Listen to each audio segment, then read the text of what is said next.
Hello class, आप सबका स्वागत है आपके अपनी क्लास में। आप पढ़ेंगे अपने शुभम मैम के साथ में हिस्ट्री एनसीईआरटी क्लास 6 का अध्याय 3। ओके, तो आज हम स्टार्ट करेंगे चौथी कक्षा के चैप्टर जो है आपकी क्या बताती है हमें किताबें और खबरें। ठीक है ना। तो उससे पहले हम एक बार पहले जो क्लास में हमने जो पढ़ा था एक नज़र डाल देते हैं हल्की सी। ठीक है ना, ताकि उसको लिंक कर सको, आपके माइंड में रहे। ठीक है ना। तो पहली कक्षा हमने क्या देखा था कि अब कहाँ क्या कब कहाँ और कैसे, इसमें हमने देखा था ना कि हमारा जो अतीत का अध्ययन है वो खाना क्या क्या खाते थे, अतीत के अध्ययन मतलब कैसे क्या खाना खाते थे, जीवन निर्वाह कैसे करते थे ना। तो वे लोग कौन थे? वे लोग आखेटक थे। ठीक है, आखेटक को संग्रह करके ही वे लोग शिकार करके वे लोग जीवन मतलब यापन करते थे। फिर हमने शुरुआती समय की जो सिंधु सभ्यता जो थी वो हमने 4700 वर्ष देखी थी, जो नगरीय सभ्यता थी, है ना। उसके बाद हमने द्वितीय नगरीकरण देखा था, जो गंगा की सहायक नदी पर देखा था 2500 वर्ष पूर्व। ठीक है, उसके बाद हमने अपने देश का नाम देखा था, देश का इंडिया का नाम के पीछे पड़ने का क्या कारण था। ठीक है, और भारत का नाम हमारा जो देखा वह एक समूह के लिए होता था। ठीक है, और इंद्र शब्द निकला था, वह सिंधु शब्द से निकला था। फिर हमने पांडुलिपि जानी थी कि अतीत का अध्ययन हम कैसे जानते हैं, हमें अपनी पांडुलिपि से हमें इसका ज्ञात होता है, जो रिटन बाय हैंड यानी कि हाथ से लिखी गई। ठीक है, जो भोजपत्र में लिखी जाती थी, हिमालय में भुज पेड़ की छाल पर लिखा जाता था। ठीक है, फिर हमने अपने देश के उपमहाद्वीप का कारण जाना कि हमारे उपमहाद्वीप क्यों कहते हैं, क्योंकि एशिया का जो दक्षिण भाग है हमारे, वह समुद्र पहाड़ी तथा पर्वतों में बटे होने के कारण हम अपने देश को प्राय उपमहाद्वीप कहते हैं, है ना। कृषि का विकास भी हमने देखा था, चावल के साक्ष्य हमने विंध्य के उत्तर में पाए गए थे।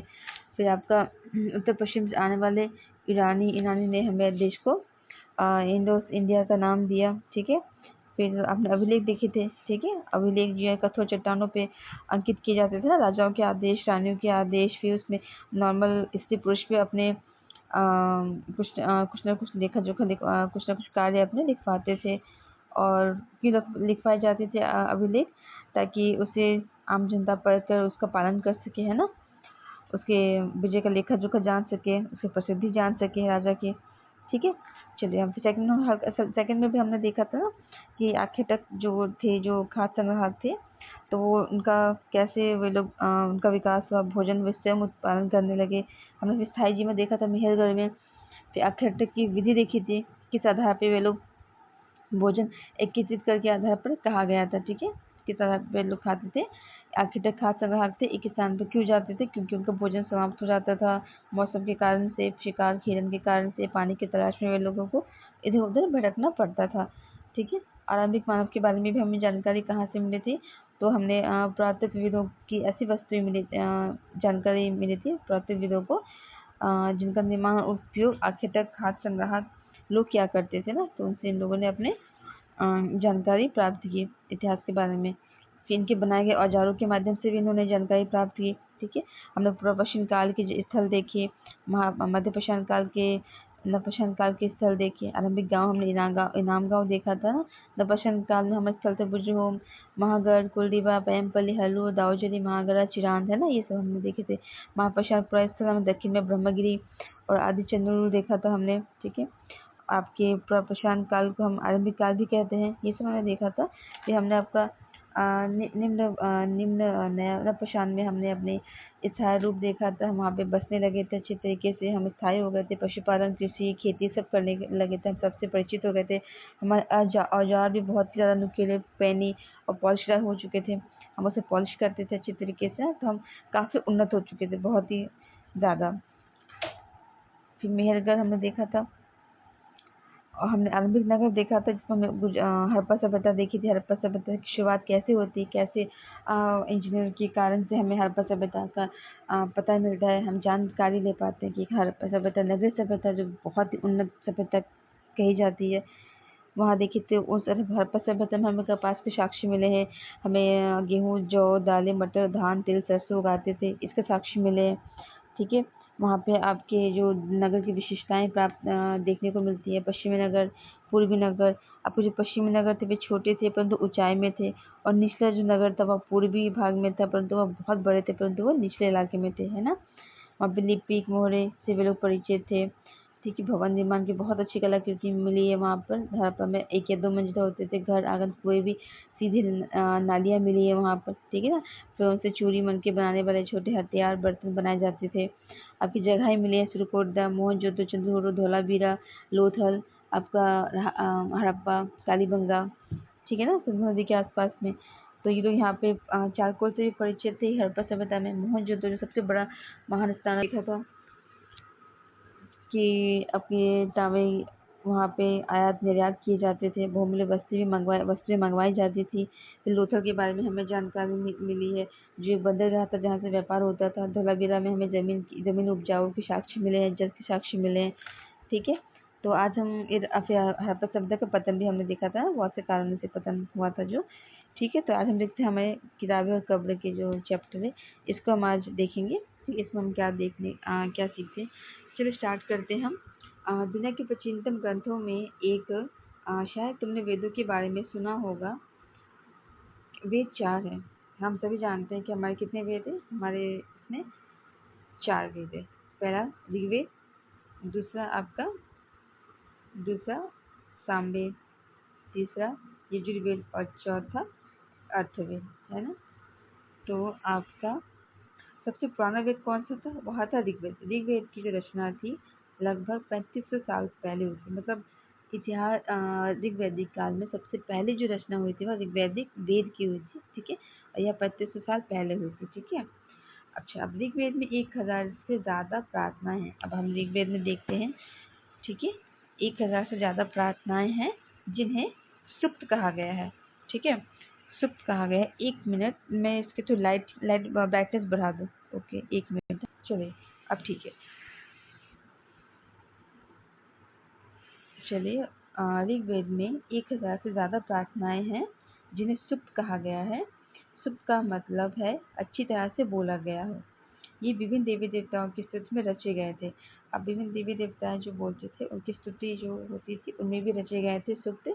और सूक्त का मतलब होता है अच्छी तरीके से बोला गया हो। जो हम लिख रहे हैं, बोल रहे हैं, वो सामने वाला अच्छी तरीके से समझ जाए। ओके, ठीक है, आगे चलते हैं हम। इनमें 3 देवता, ऋग्वेद में 3 देवता बहुत महत्वपूर्ण थे। वे थे अग्नि, इंद्र और सोम, ठीक है। अग्नि जो थे वो आग के देवता थे, इंद्र थे वो युद्ध के देवता थे, और सोम जो थे वह एक पौधा था जिससे एक खास तरह का पेय बनाया जाता था, ठीक है। आप इसको अंडरलाइन कर लीजिए, अपनी कॉपी में नोट कर लीजिए प्लीज। हाँ, वैदिक प्रार्थनाओं की रचना ऋषियों ने की थी। अब यहाँ ध्यान दीजिए, प्रार्थना की रचना किसने की थी?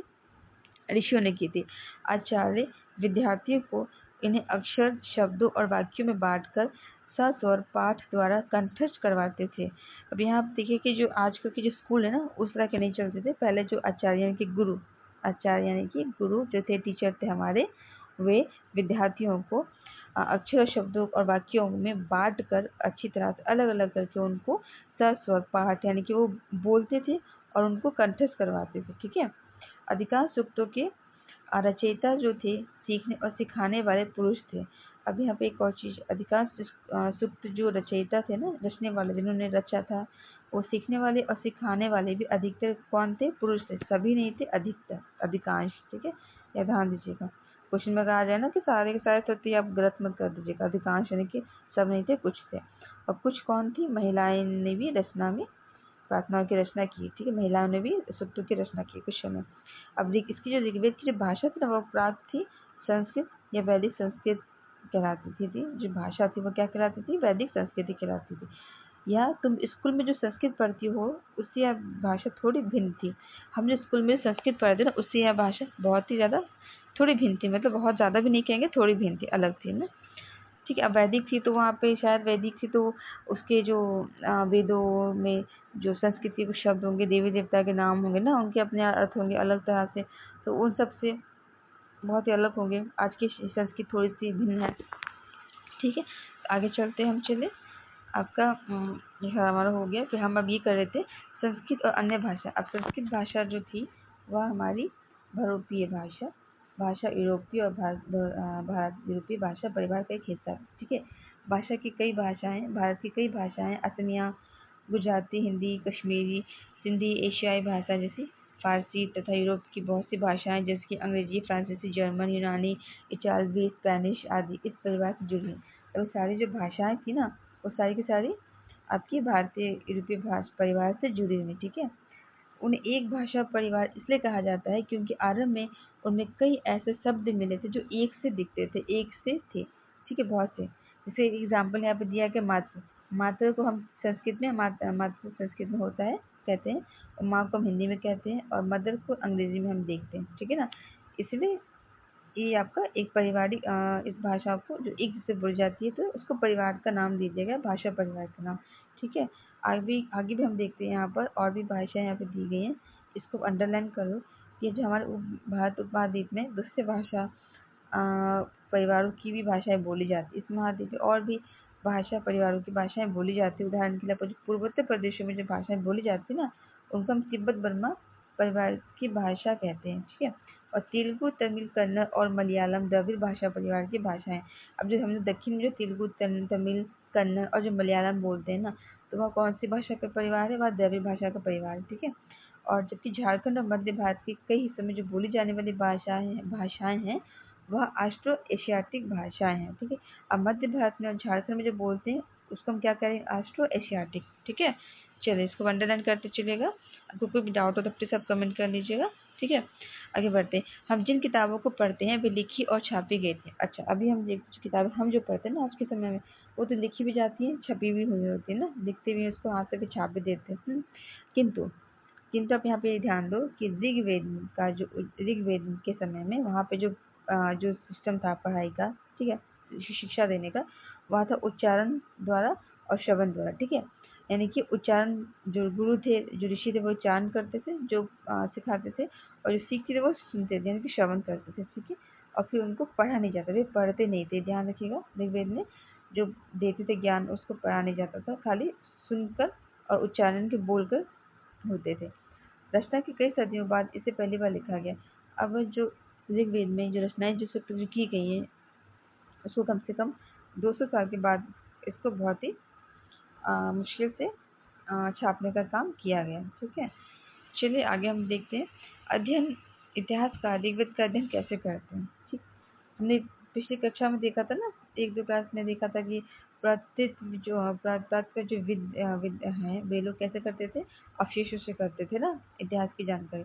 अब जो है इतिहासकार जो है यहाँ पर वे भी जानकारी इकट्ठी करने का काम करते हैं, लेकिन वे भौतिक अवशेषों के अलावा लिखित स्रोतों का भी उपयोग करते हैं ना। अब उनको मतलब भौतिक अवशेष जैसे कि गहरा मतलब मृदभान, पत्थर, औजार है ना, मछलियाँ, हड्डियाँ, फल फूल के जलमूल के द्वारा और भी उनको लिखित स्रोतों का भी उनको ज़रूरत है, वो उससे भी वे अध्ययन करते हैं।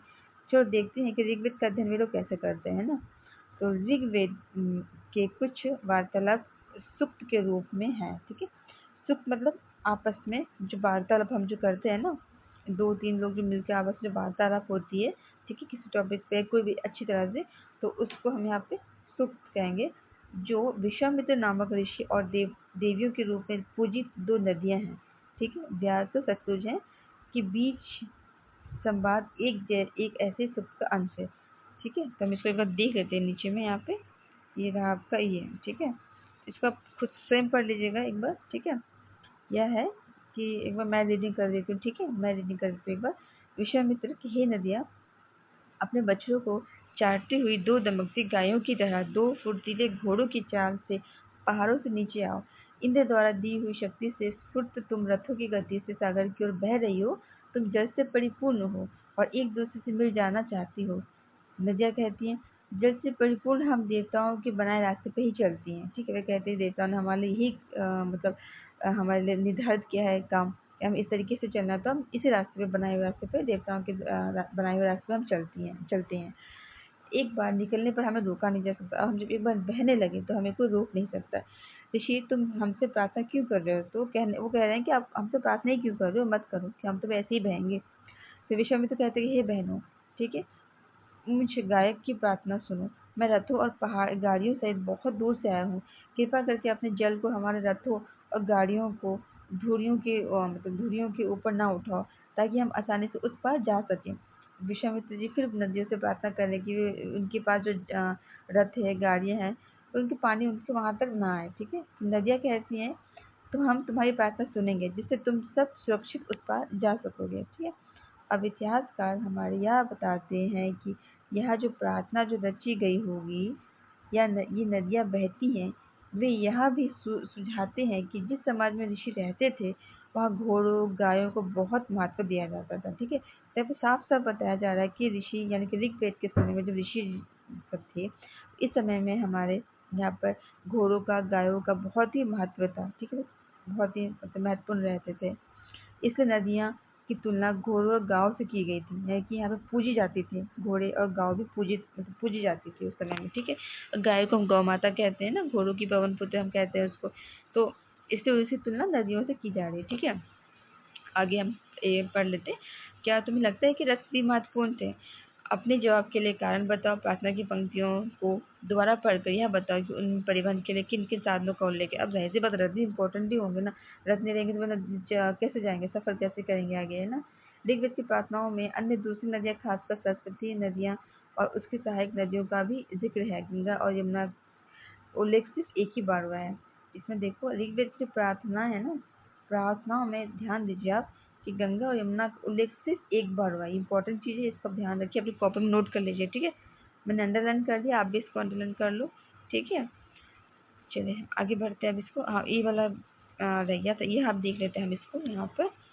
वेट, थोड़ा सा नीचे, हाँ अब सही है। चलिए ये हम देख लेते हैं। ये जो आपको जो यहाँ पे पांडुलिपि हमें दिख रही है, पांडुलिपि है।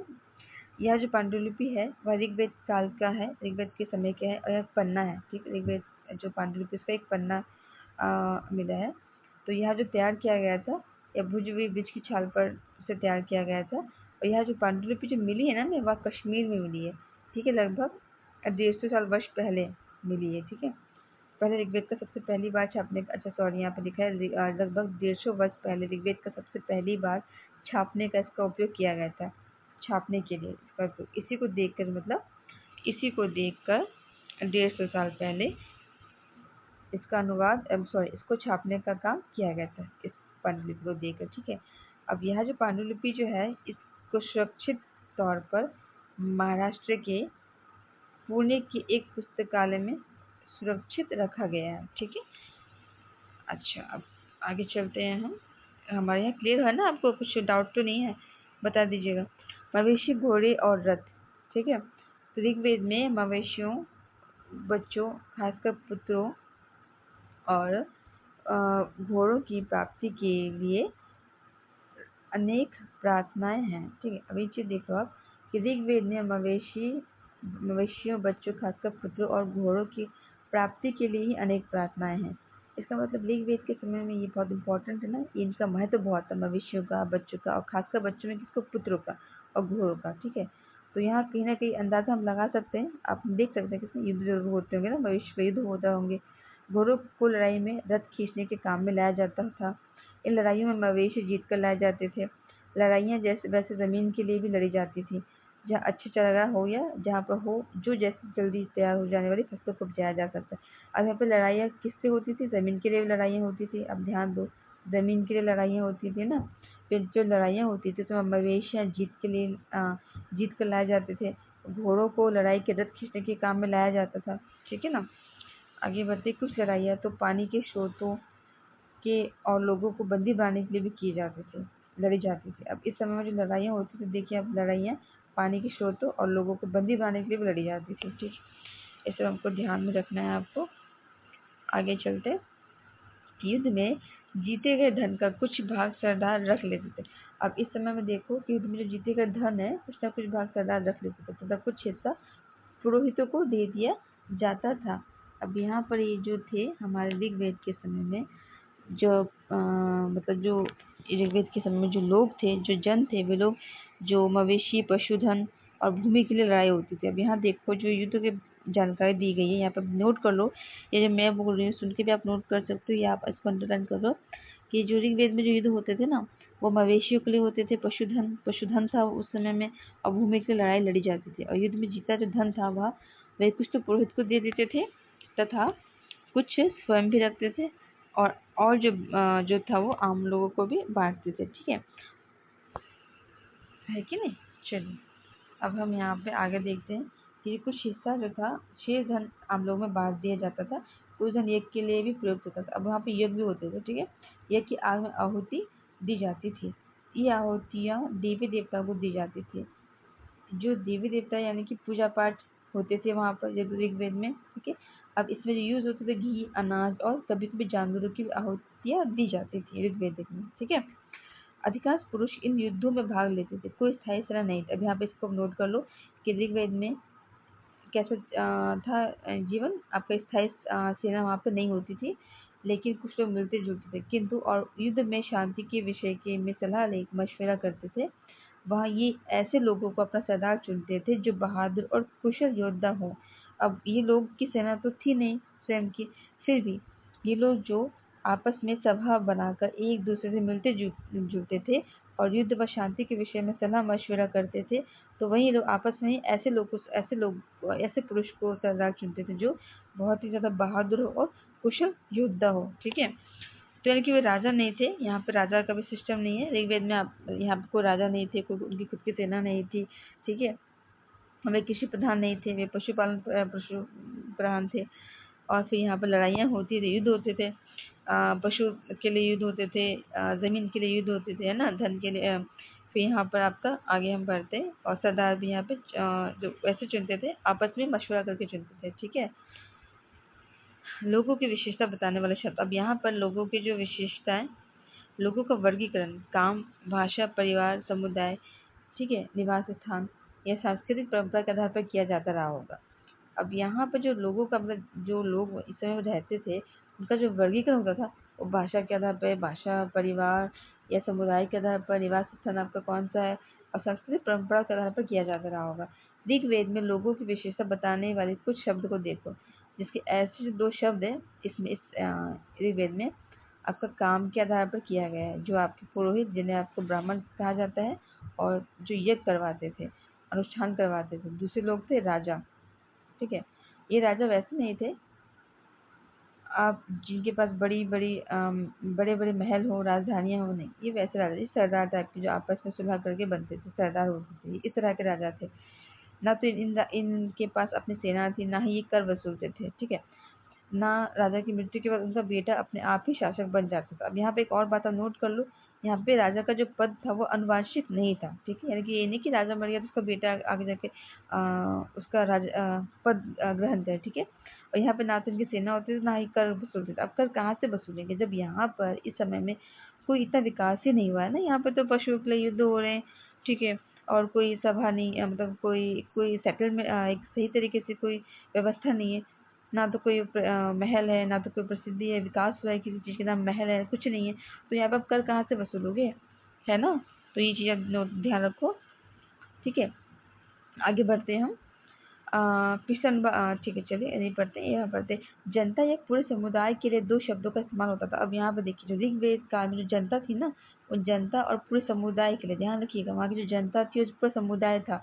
इतनी सी जगह मान लो यह जगह है तो यहाँ पे इतने सारे लोग रहते हैं ना, ये सारे लोग, तो इनको हम समुदाय बोलेंगे, ठीक है ना, ये सारे लोग, ठीक है। अब इन्हीं के लिए, इन्हीं जनता के लिए जो शब्द था, ठीक है, जो शब्द था आपका यहाँ पे, ठीक है ना, तो उनके लिए क्या शब्द था हम देखते हैं।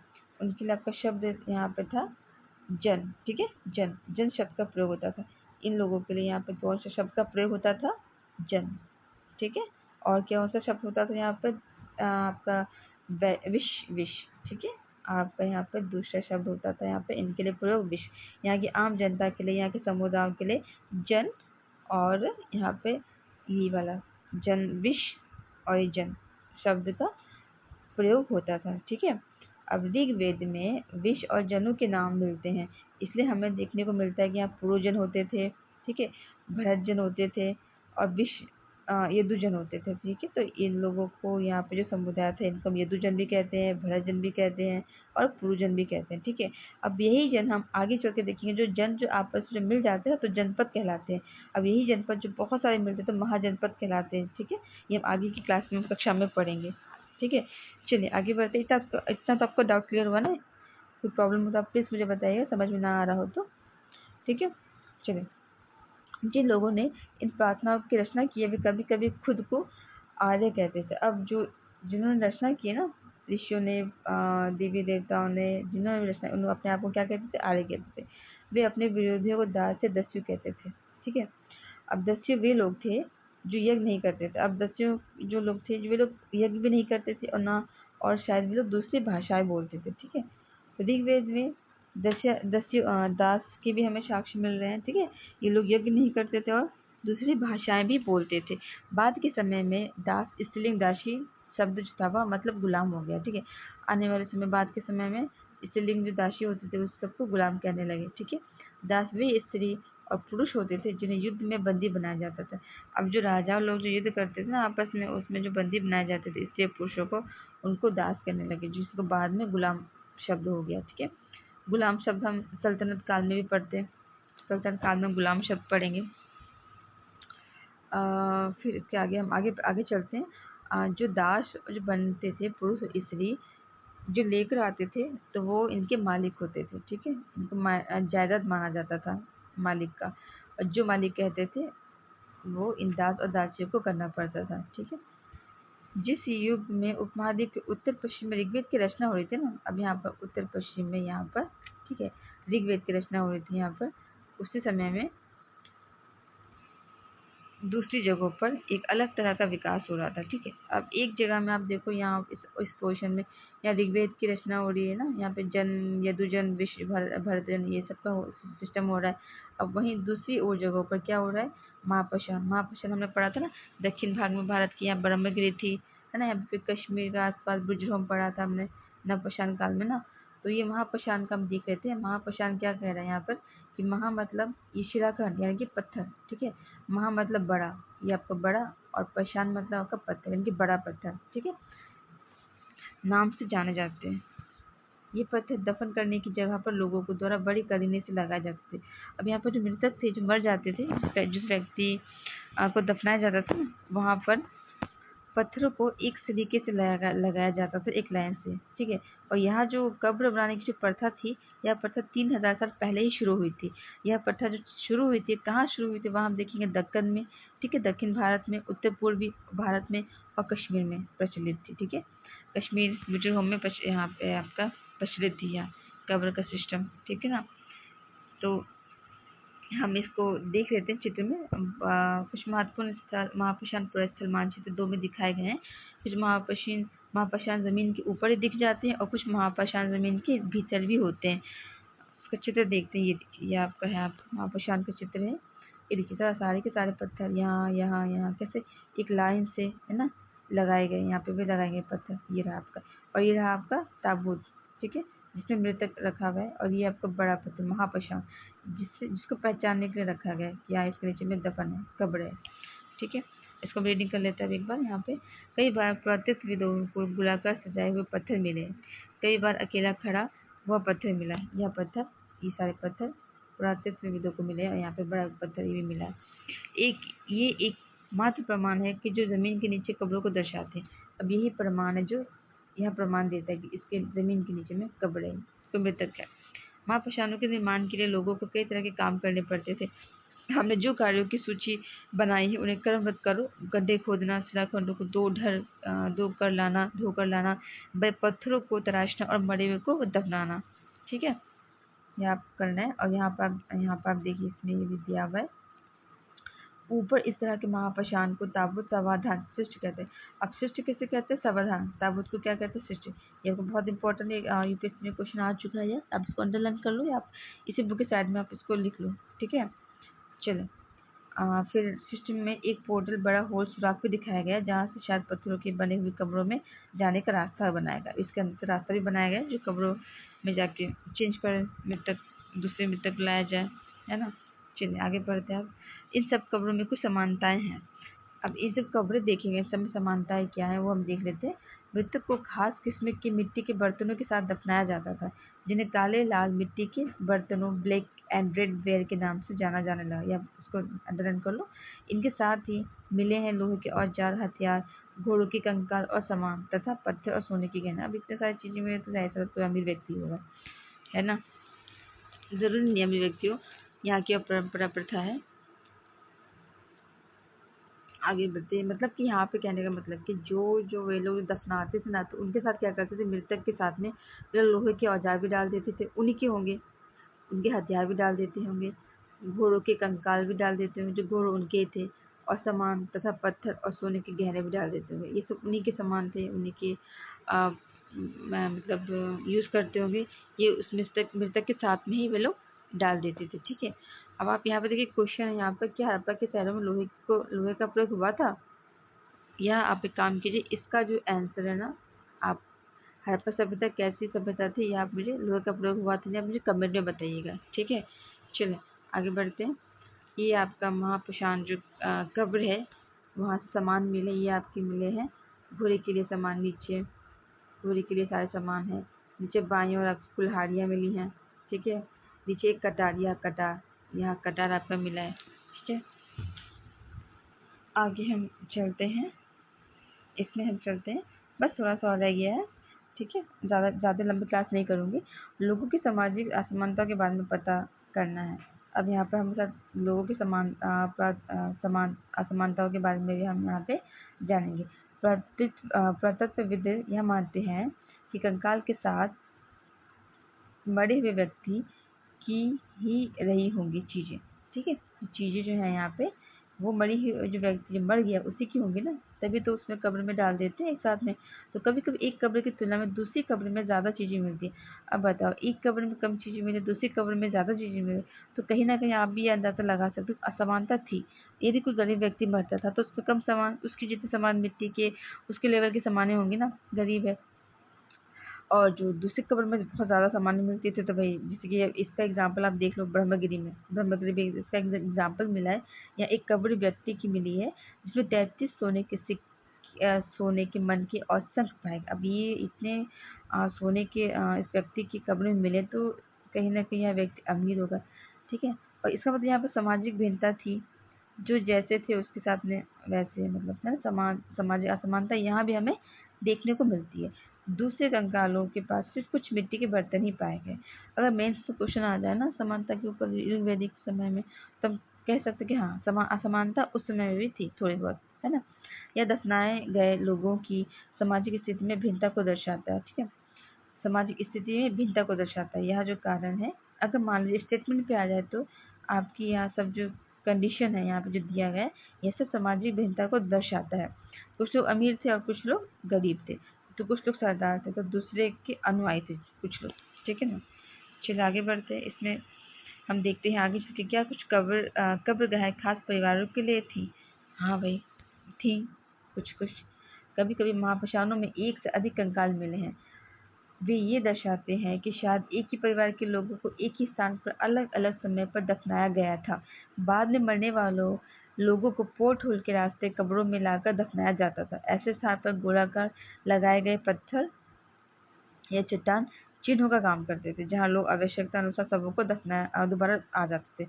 अब इस समय में महाप्रशांत में यह भी देखने को मिलेगा कि आपको कुछ परिवार खास होते थे जिनकी अधिक कंकाल एक ही कब्र में मिले हैं। ठीक है ना, तो यहाँ पे हमें साक्ष्य मिले हैं, यहाँ भी आप देख सकते हैं यहाँ पर। ठीक है, आगे चलते। अब यहाँ पे हम इनाम गांव के बारे में जानते हैं। इनाम गांव, ठीक है, आपका यह आपका आरंभिक गांव था। याद है ना, हमने प्रथम चैप्टर में कि सेकंड चैप्टर में आई थिंक शायद हमने देखा था, जो भीमा की सहायक नदी, ठीक है, घोड़ के किनारे पर एक जगह है। ठीक है, भीम की सहायक नदी है। ठीक है, देखो भीमा की सहायक नदी कौन सी है, आप इसको देखो, इनाम गांव, सॉरी इनाम गांव। ठीक है, जो आरंभिक गांव था, क्या था, आरंभिक गांव था, है ना, आरंभिक गांव। ठीक है, यह जो था वह भीमा की सहायक नदी कौन सी है, घोर के किनारे में है। ठीक है, अब यहाँ पर देखो 3600 से 2700 साल पहले में वयस्क लोगों को गड्ढे में सीधा लिटाकर दफनाया जाता था। वयस्क मतलब वयस्क जो बड़े हो गए ना, बड़े बूढ़े, उनका सिर उत्तर की ओर होता था। अब इनाम गांव में जो आपको मृतक जो मिलेंगे, उनका सिर जो है वह आपको उत्तर की ओर दिखेगा। ठीक है, और कई बार उन्हें घर के अंदर ही दफना दिया जाता था। ऐसे बर्तन जिनमें शायद खाना और पानी हो दफनाए गए शव के पास रख दिए जाते थे। और उनको कई बार होता था घर के अंदर ही दफना दिया जाता था मृतक को। ठीक है, यहाँ इनाम गांव में हमें साक्षी मिले हैं। तो यहाँ अब इम्पोर्टेंट चीज़ आप इसको भी देख लो, इनाम गांव में कब्र दफनाने की जो प्रथा थी वह कैसी थी। ठीक है, यहाँ पर से उत्तर क्यों रखा जाता था, यहाँ ये यहाँ अलग है। ठीक है, तो और आगे हम चलते हैं। अभी एक आदमी को 5 कमरे वाले मकान के आंगन में 4 पैरों वाले मिट्टी के एक बड़े संदूक में दफनाया गया था। बस्ती के बीच में जो बसा यह घर गांव के सबसे बड़े घरों में एक था। इस घर में एक अनाज का गोदाम भी था। शव के पैर मुड़े थे। क्या तुम्हें लगता है कि यह किसी सरदार का शव था? अपने जवाब का कारण बताओ। अब यहाँ पर थोड़ा सा भिन्न है, बताया जा रहा है ना यहाँ पर कि एक आदमी को 5 कमरों वाले मकान के आंगन में 4 पैरों वाले मिट्टी के एक बर्तन में संदूक में दफनाया गया था। बस्ती के बीच में बसा, तो गांव की घर में सबसे बड़े घरों में एक था। तो यहाँ की आप कोई बड़ा व्यक्ति यहाँ था ना, सबसे बड़ा गांव में सबसे बड़ा घर था, उसी के मतलब मृतक को वहाँ पर दफनाया गया था। ठीक है ना, ये स्पेशल मतलब कुछ खास। अब यहाँ पर हम ये देख लेते हैं, वह व्यक्ति जरूर खास होगा, कुछ ना कुछ तो विशेष होगा ना, जिसके कारण से उसको बीचों बीच अलग तरीके से दफनाया गया। अब छोटे आकार के आधार पर एक बच्चे के कंकाल को आसानी से पहचाना जा सकता था। जहाँ एक छोटे बच्चों के आकार के जो कंकाल में छोटे होंगे ना, तो उनको आसानी से पहचान सकेंगे, लेकिन एक बच्चे और बच्ची के कंकाल में बड़ा कोई फर्क नहीं कर पाता था कंकाल में। ठीक है, क्या हम पता लगा सकते हैं कि कंकाल किसी पुरुष का था या स्त्री का? कभी कभी लोग कंकाल के साथ मिले सामानों के आधार पर इसका अंदाजा लगाते हैं। उदाहरण के लिए, यदि कंकाल के साथ गहने मिलते हैं तो कई बार उससे महिला का कंकाल मान लिया जाता है, लेकिन ऐसी समझ के साथ समस्याएं हैं। अक्सर पुरुष भी आभूषण पहनते थे। ठीक है, कंकाल का लिंग पहचानने का बेहतर तरीका उसकी हड्डियों की जांच है। चूंकि महिलाएं बच्चों को जन्म देती, इससे उनका कटी प्रदेश या खुला प्रदेश पुरुषों से ज़्यादा बड़ा होता। ये समझ कंकालों की आधुनिक अध्ययन पर आधारित है। अब यहाँ पर देखो, पहले ये देखते थे कि हाँ भाई क्या बड़े जो बच्चे और जो स्त्री पुरुष थे, बच्चे थे, बच्चियाँ थी, उनके कंकाल को पहचाना जा सकता था, क्योंकि पहले पहचान में शायद उनको पहचान आया होगा कि हाँ भाई महिलाओं गहने पहने तो महिला का होगा, परंतु नहीं, बाद में इनको लगा कि नहीं, पुरुष भी तो आभूषण पहनते थे, तो इन्हें कन्फ्यूज़न हो गई। फिर उन्होंने इसका तरीका निकाला कि यहाँ पर इसके जाँच करवाया। ठीक है, महिलाओं कंकाल की यहाँ पे जांच करने का तरीका यहाँ पे आपको बताया जा रहा है हमें। तो इसके कारण से, इस समझ के कारण से आधुनिक अध्ययन पता गया। ठीक है, कटी प्रदेश या खुला प्रदेश से ज़्यादा बड़े होते थे, इस तरीके से वे लोगों ने पता किया। ठीक है ना, यहाँ पे एक और देख लेते हैं। आज से लगभग 200 साल पहले चरक नामक प्रसिद्ध एक वैद्य हुए थे। उन्होंने चिकित्सा शास्त्र पर चरक संहिता लिखी थी। ठीक है, चलो, अब एक चिकित्सक थे, बहुत बड़े वैद्य थे चरक जो व्यक्ति थे, ये बहुत प्रसिद्ध वैद्य थे, जिन्होंने चिकित्सा शास्त्र पर चरक संहिता नाम की किताब लिखी। ठीक है, ये वे कहते हैं कि मनुष्य के शरीर में 360 हड्डियाँ या आधुनिक शरीर रचना विज्ञान की 206 हड्डियाँ से काफ़ी ज़्यादा है। तो अब तक चरक ने अपनी गिनती में दांत, हाथियों की जोड़ और कटलेज को जोड़कर वह संख्या बताई गई है। ठीक है, आगे चलते हैं। इनाम गांव के लोगों के काम धंधे। अब इनाम गांव के जो लोग थे वे क्या काम धंधे करते थे, किस तरह से उनका जीवन निर्वाह होता था। इनाम गांव में पुरातत्वविदों को क्या क्या मिला है? वहाँ मिला है गेहूँ, जौ, चावल, दाल, बाजरा, मटर और तिल के बीज मिले हैं। अब यहाँ ये सब के बीज मिले हैं, तो जाहिर सी बात है ना, ये सारे लोग इसका सेवन करते होंगे, खाते होंगे। फिर कई जानवरों की हड्डियाँ भी मिली हैं। अब इनाम गांव में हड्डियाँ भी मिली हैं और इन हड्डियों पर काटने का निशान मिले हैं। अब इससे यह अंदाज़ा लगाया जाता है कि ये लोग इनको भी खाते होंगे। तो ये सारे जितने भी यहाँ पे हैं, बैल, भैंस, बकरी, भेड़, कुत्ता, घोड़ा, गधा, सूअर, चितकबरा, हिरन, कृष्ण मृग, खड़ा, नेवला, चिड़िया, घड़ियाल, कछुआ, केकड़ा और मछली, ये सारे के सारे ये लोग खाते होंगे। अब यहाँ पर इनाम को हम ऐसे भी साक्ष्य मिले कि बेर, आंवला, जामुन, खजूर और कई तरह की रस भड़ियाँ एकत्र की जाती थी। यानी कि तो फल का भी सेवन अच्छे खासे से परिचित है ना इनाम गाँव में। तो इतनी तो इनाम गाँव के बारे में हम देखते हैं यहाँ पर कि ये सब लोग मांसाहारी भी थे, जौ चावल का अच्छे से सेवन उपजान मतलब करते थे, खाते थे सारे के सारे। आंवला, जमुन, खजूर और कई रस भरियाँ, रस भरी मतलब जो बहुत रस होता था जिन फलों में, वो ये लोग बहुत ज़्यादा एकत्रित करते थे। एकत्रित करके तो खाएँगे ही ना, ठीक है? यहाँ पे एक एग्ज़ाम्पल है चीन का, या इम्पोर्टेंट नहीं है, ठीक है? चलिए आगे हम देख लेते हैं एक बार। आगे की कुछ, हाँ, ये हम देख इसमें कुछ, हाँ, ये देख लेते हैं चलिए। ये आपका देखिए, वेदों की रचना का तिथि आप लिख लीजिए इसको। महापाषाण की तिथि 3000 साल पहले महापाषाणों का निर्माण हुआ था, ठीक है? आपका यह आपका 3000 साल पहले हुआ था। इनाम गाँव में किशकों का निवास आपका 3600 से 2700 साल पहले, ठीक है ना? और यहाँ पर आपका चरक संहिता आपकी 200 साल पहले, ठीक है? और यहाँ आप हम देखते हैं, यहाँ पर ये निम्नलिखित को सुमेल करो बताया जा रहा है। तो एक बार हम देख लेते हैं करने के लिए कि सुक्त का हमने क्या पढ़ा था। सुक्त का कार्य क्या था? सुक्त जो अच्छी तरह से बोला गया हो। रथ का युद्ध में प्रयोग किया जाता था। यज्ञ के अनुष्ठान होते थे। दास आपके जो गुलाम होते थे। महापाषाण जो सजाए गए पत्र, ठीक है ना? तो ये तो आज की क्लास यहाँ पर सवाल है, ठीक है? तो चलिए आज की क्लास ख़त्म होती है। तो हमने आज की क्लास में क्या देखा था, हमारी आज की क्या बताते हैं किताबें और कव्य, इसमें हमने देखा था कि एक तो भाषा देखा था, भाषा के परिवार जो संस्कृत भाषा जो बोली जाती थी भारतीय भरोपीय भाषा परिवार में। फिर एशियाई भाषा थी असमिया, गुजराती, हिंदी, कश्मीरी, सिंधी, यह की एशियाई भाषा थी, है ना?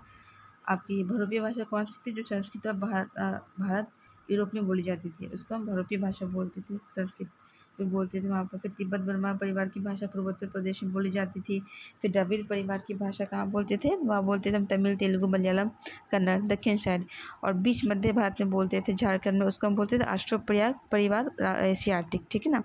फिर हमने देखा था ऋग्वेद आपका इतिहास का ऋग्वेद से ही अध्ययन कैसे किए हैं उन्होंने। क्या किया कि उसमें जो सूक्त थी ऋषि विश्वामित्र और उनकी पूजित दो नदियों के बीच में व्यास और सतलुज के बीच में जो संवाद का जो अंश है, उसके जरिए भी उन्होंने चीज़ें जानी। ऋग्वेद में स्थायी सेना नहीं थी, यह हमने देखा। इसका साक्षी मिलने कि ऋग्वेदिक का जो काल था उसमें स्थायी सेना भी नहीं थी, और ऋग्वेद में राजा पद अनुवांशिक भी नहीं था, ठीक है ना? फिर हम ऋग्वेद में देखते हैं कि वहाँ पर मवेशियों के लिए, पशुओं के लिए, भूमि के लिए लड़ाइयाँ होती थी, और वे लोग जो जीत के लाते थे, जो धन वह आपस में बांटते थे, पुरोहित को देते थे। पुरोहित यानी कि जो पूजा ये करवाते थे और स्वयं भी रखते थे और आम लोगों को में भी बांटते थे। फिर वे लोग आहुति भी देते थे ना। 3 देवता थे इसमें, इंद्र, अग्नि और आपके सोम, ठीक है? सोम पौधा था जैसे एक स्पेशल पेय तैयार करते थे, ठीक है? और हमने इसमें देखा था इनाम गाँव, जहाँ पर सबों को साथ खाना पीना, पशु गहने साथ रखकर दफनाते थे एवं सीधा लिटाकर उत्तर दिशा की ओर सर रखते थे। यहाँ गेहूँ, चावल, बाजरा कृषि करते थे ना। मवेशी पालने का भी और मछली पालने की भी साक्ष्य मिले हैं। खाने ये लोग खाते भी थे और पालते भी थे, ठीक है? फिर महापाषाण का भी हमने यहाँ पर देखा था कि महापाषाण के जो स्थल थे वहाँ पर बड़ा पत्थर रखे जाते थे। 3000 साल पहले उत्तर पूर्व में यह देखने को मिला। दक्षिण भारत में बुजुर्ग कश्मीर में था। यहाँ पर शवधान को क्या कहते थे? शिष्ट कहते थे। शवधान को महापाषाण के काल में क्या कहते थे? शिष्ट कहते थे, ठीक है? तो इतना आज हमने जाना था। तो आई होप आपको बड़ा ही अच्छा लगा होगा आपको मेरे साथ क्लास करके आज के। और ऋग्वेद की तो हमने पढ़ी है। ऋग्वेद की जो रचना हुई थी वह कब हुई थी? 3500 साल पहले। और ऋग्वेद में ही हमने देखा था, जब हमने प्रथम क्लास में पढ़ा था ना, भरत जो पश्चिम एक समुदाय के लिए जो भरत शब्द का यूज़ होता था, वह उसका उल्लेख हमें ऋग्वेद में मिलता है, जिसकी रचना 3500 साल पहले हुई थी। फिर हमने प्रार्थनाएं देखी थी 1000, जिन्हें सुक्त कहते थे ना, ठीक है ना? तो फिर आप इतना कुछ तो हमने देखा था, आज की कक्षा में हमने देख लिया है। और ऋग्वेद की किताबों का उच्चारण कैसे होता था? उच्चारण और श्रवण करके, यानी कि पढ़ा नहीं जाता था। ऋग्वेद में किताबें वे उच्चारण करते थे ऋषि और उनके गुरु या आचार्य, और जो विद्यार्थी थे वे श्रवण यानी सुनकर, ठीक है, कंठस्थ करते थे, ठीक है? तो आज की क्लास में हमने इतना कुछ सीखा है, इतना कुछ हमने पढ़ा है। आई होप, मुझे उम्मीद है कि आप सभी को इस मेरे साथ क्लास करके आपको बहुत अच्छा लगा होगा, ठीक है? तो चलिए हम कल नेक्स्ट क्लास में तो मिलेंगे। तो अगर आपको क्लास बहुत अच्छी लगी है और आप चाहते हैं कि हम लाइव आए, हम दोनों सब आपस में एक साथ क्लास करें मिलकर, तो प्लीज़ मुझे कमेंट करके बताइएगा। और आप प्लीज़ क्लास को लाइक कीजिए, शेयर कीजिए। अगर आपको क्लास अच्छी लगी, समझ में आई हो और कुछ भी प्रॉब्लम हुई या आपको समझने में कहीं भी कोई दिक्कत हुई हो तो आप प्लीज़ उसके लिए भी मुझे कमेंट कीजिए। हम उसके लिए भी आपके लिए अलग से एक वीडियो बना कर लाएँगे, जिससे आपको अच्छे से आपके एग्ज़ाम के बेस पे आपकी तैयारी हो सके। ठीक है? चलिए, ओके बाय, गुड नाइट। आप सब अपना ध्यान रखिए। जय हिंद, जय भारत।